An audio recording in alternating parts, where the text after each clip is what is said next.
Assalamualaikum warahmatullahi wabarakatuh. Selamat siang dan salam sejahtera. Bapak Ibu, siang ini saya akan menyampaikan keajaiban efek penggandaan yang oleh Albert Einstein dikatakan keajaiban dunia yang ke-8. Karena dengan cara inilah maka orang-orang di Amerika dulu menjadi kaya. Zaman dulu ada seorang pengrajin yang mempersembahkan sebuah catur pada kaisar. Kemudian dia dipanggil oleh kaisar dan ditanyakan mau minta apa. Dia minta sebutir beras ditaruh di kotak pertama, 2 butir di kotak yang kedua, 4 butir, 8 butir, dan seterusnya dikalikan 2 setiap kotaknya sampai memenuhi ke 64 kotak itu. Sang kaisar senang karena merasa mendapatkan catur dengan harga murah. Kemudian mulai menyuruh kokinya untuk mengambil beras. Ditumpuklah di situ, di jalur pertama sampai 128 ada ditumpuk kecil, kemudian 256, 508, 1 kotak, 2 kantong, 4 kantong, dan seterusnya. Begitu 32 kantong, raja mulai sadar bahwa ini tidak betul. Akhirnya dipanggil ahli matematika dan ditanyakan berapa sebetulnya yang dibutuhkan kalau dikalikan 2 kali di setiap kotak. Untuk memenuhi 64 kotak dibutuhkan beras sebanyak 18 juta triliun butir beras. Itu adalah hasil beras di seluruh dunia dikalikan 10. Akhirnya raja membatalkan perjanjiannya dan menggantikan dengan sejumlah tanah. Nah, efek penggandaan bisa digunakan untuk apa saja, Bapak Ibu. Ya, ini pemanfaatannya. Kalau secara konvensional, berbunga perbankan, instrumen investasi lain, dan semuanya menggunakan itu, yaitu kelipatan, investasi ternak dan lain-lain. Kalau non konvensional ya networking, ya jaringan konsumen. Anda bisa baca di buku The Parable of Pipeline atau Networking One-on-One dan sebagainya. Banyak cerita tentang ini. Nah, misalnya ini pemanfaatan efek penggandaan pada ternak. Ya, seekor sapi jantan muda seharga 10 sampai 12 juta, kalau dirawat 1 tahun akan berharga 2 kali lipat. Jika dirawat orang lain dengan paruh padi, kita akan mendapat keuntungan 50%. Jadi aset kita akan setiap tahunnya berkembang 150% atau naik 1,5 kali lipat. Nah, misalnya nih, Anda menabung 1 juta sebulan selama 10 tahun. Ya. Dan setiap tahun dapat 12 juta kan, kita belikan 1 ekor sapi bakalan. Maka ini yang akan terjadi, Bapak Ibu. Tahun pertama Anda punya 1 ekor sapi. Tahun kedua 1 ekor sapi jadi 1,5, ditambah 1 lagi yang Anda beli jadi 2,5, menjadi 3,75, tambah 1 4,75, bulatkan jadi 5. Tahun keempat jadi 8,5, 14, 22, tahun ke-7 34, 52, 79, tahun ke-10 118 ekor sapi. Anda hanya membeli 9 ekor sapi selama 10 tahun. Tapi sapi Anda menjadi 118. Atau kita bulatkan 100 ekor, dirawat 50 orang, oleh 50 orang, maka Anda seperti punya 50 pabrik atau 50 perusahaan kecil yang dirawat oleh ahlinya, ya, direktur ahli. Saya kalau menitipkan sapi, saya tidak pernah tanya-tanya dia bagaimana cara merawatnya, tidak pernah saya beritahu harus begini-begini, tidak, itu terserah dia, gitu ya, karena dia punya separuh dari sapi itu. Nanti kita akan lihat aja, beberapa tahun kemudian akan melihat perkembangannya bagaimana. Ya.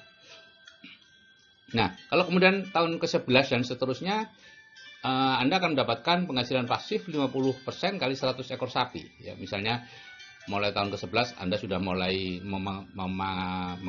memakai atau mengambil manfaatnya. Kurang lebih 600 juta per tahun atau 50 juta per bulan nilai uang sekarang. Tanpa kerja, Bapak Ibu. Ya. Nah, ada catatan tapi ya, syarat dan ketentuan berlaku. Ya, yaitu ini. Kalau Anda mau memulai ini, perhatikan. 3 tahun pertama biasanya hilang tuh investasi Anda. Dicuri orang, ketemu penipu, sakit, mati, nah, pokoknya apapun dilakukan oleh bawah sadar Anda untuk menghalangi Anda melakukan investasi terus. Ya. Itu memang normal seperti itu ya. Saya dulu juga waktu melatih pembantu saya di Villa Kebonan Lumajang berinvestasi ya seperti itu. Apa tuh dulu? Kambing pertamanya. Kambing ya separuh mati tuh. Dalam waktu 1,5 bulan separuh dari 10 ekor yang seharusnya yang dia peroleh dari gaji selama setahun mati. Tapi dengan dukungan dari saya bahwa itu normal dan lain-lain, maka dia terus. Biasanya orang setelah mengalami hal buruk akan berhenti untuk berinvestasi. Karena memang itulah tujuan bawah sadar Anda, yaitu supaya Anda berhenti berinvestasi dan terus bekerja keras mencari nafkah seumur hidup Anda. Nah, itu konvensional. Sekarang kalau networking atau jaringan konsumen, Anda join, kemudian Anda belanja, mengajak satu teman setiap bulan, mengajari mereka untuk juga mengajak satu teman setiap bulan. Ini yang akan terjadi, ya. 1, menjadi 2, 4, 8, ya, anggota grup Anda, ya. Mungkin ada yang tidak mengajak, lebih banyak yang tidak mengajak, tapi banyak juga yang mengajak lebih dari 1 atau lebih dari 2. Sehingga akhirnya pada bulan ke-12, Anda sendiri hanya mengajak 12 orang secara pribadi, ya, tadi perjanjiannya sebulan 1, ya, dan grup Anda menjadi 4096. Tentu kalau Anda ingin lebih cepat, ya tentu bukan sebulan 1, Ibu. Itu lebih. Kalau Anda masing-masing belanja 500.000 sebulan dalam grup, omset Anda sudah 2 miliar. Biasanya bonusnya 10%. Anda dapat 200 juta per bulan. Dan itu passive income terus-menerus karena mereka akan belanja terus di sebuah usaha networking yang baik.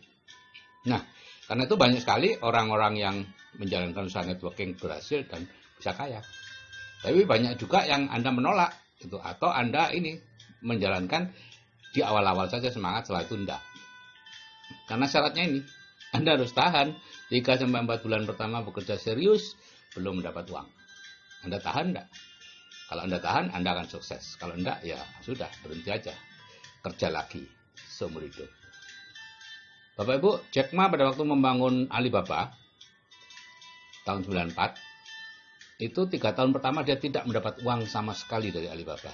Ingat ya, bukan tidak mendapat untungnya, tidak mendapat uang. Karena dia memang tidak menarik uang dari orang-orang yang dibantu, pedagang-pedagang yang memasarkan lewat webnya itu. Tapi sekarang Jack Ma menjadi orang yang terkaya di Cina. Dan orang-orang pedagang-pedagang yang dia bantu, ya tetap aja hidupnya seperti itu. Gitu ya. Tidak akan bertambah kaya. Nah, itu Bapak Ibu, mengenai efek penggandaan. Tapi Bapak Ibu, hasil akhirnya tergantung isi pikiran Anda. Ya, nanti biasanya kalau saya mengupload begini ada banyak pertanyaan tentang teknik. Pak, bagaimana sapi cari orangnya gimana, bla bla bla. Tidak penting. Apapun teknik yang Anda pikirkan, apapun cara yang Anda pikirkan, tidak penting. Karena itu tidak mempengaruhi hasil. Hasil dipengaruhi oleh bagaimana isi pikiran Anda. Apakah plafon rezeki Anda sudah naik? Atau masih segitu-gitu aja? Kalau Anda anggota BTD atau anggota program lanjutan atau CAA, apakah Anda sudah menyelesaikan programnya? Yaitu mendengarkan audio terapi bawah sadar 21 kali, 2 audio, kemudian hadir di seminar yang ditunjuk. Saya tidak jualan seminar karena saya juga peserta di seminar itu. Apa sudah selesai? Kalau belum, udah deh. Nggak usah macam-macam investasi dan lain-lain karena isi pikiran Anda belum mendukung. Hasilnya tergantung isi pikiran Anda, plafon rezeki Anda. Oke Bapak Ibu, jika saya yang sudah berumur bisa berubah, Anda juga pasti bisa. Saya akhiri sekian. Wassalamualaikum warahmatullahi wabarakatuh. Selamat siang dan salam sejahtera.